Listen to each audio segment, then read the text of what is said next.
Voici pourquoi ta première implémentation d'IA dans ta business devrait être beaucoup plus petite que tu penses. Ceux qui intègrent l'IA et qui vont avoir le plus de problèmes, c'est les gens qui vont essayer de remplacer un département complet en un coup. Alors que ceux qui vont réussir beaucoup plus facilement, c'est ceux qui vont implémenter des petits outils, un à la fois, et qui vont réussir à les coordonner ensemble. Laissez-moi vous donner un exemple en comparant deux types d'approches différentes. Le premier, on va l'appeler l'approche Big Bang. Dans le fond, le CRM, il change, les pipelines, ils changent, le outreach au client, il change, il y a un agent IA qui répond à tous les appels, qui recontacte les clients, qui qualifie tes leads.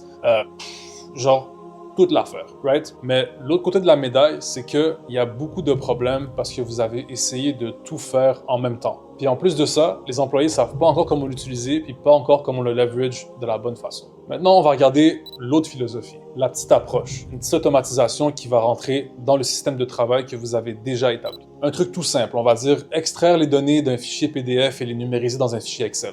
Right? Au lieu que ça prenne plusieurs heures à faire, ça prend 10 à 15 minutes de travail. Puis c'est tellement simple et fiable que l'automatisation roule depuis 8, 9, 10 mois sans aucun problème. Alors que le projet Big Bang, lui, de l'autre côté, a évidemment eu beaucoup plus de problèmes parce qu'il y a une plus grande surface de contact, disons, avec les opérations d'entreprise on a day-to-day basis. Donc si tu es un entrepreneur, mon conseil est le suivant. Commence par automatiser des petites parties de ton entreprise, une à la fois, puis une petite automatisation qui va réussir va toujours être mieux qu'une grosse révolution, un gros Big Bang qui va jamais voir le jour. Restez ennuyant, restez pragmatique, restez efficace. Le flash va jamais battre l'essentiel.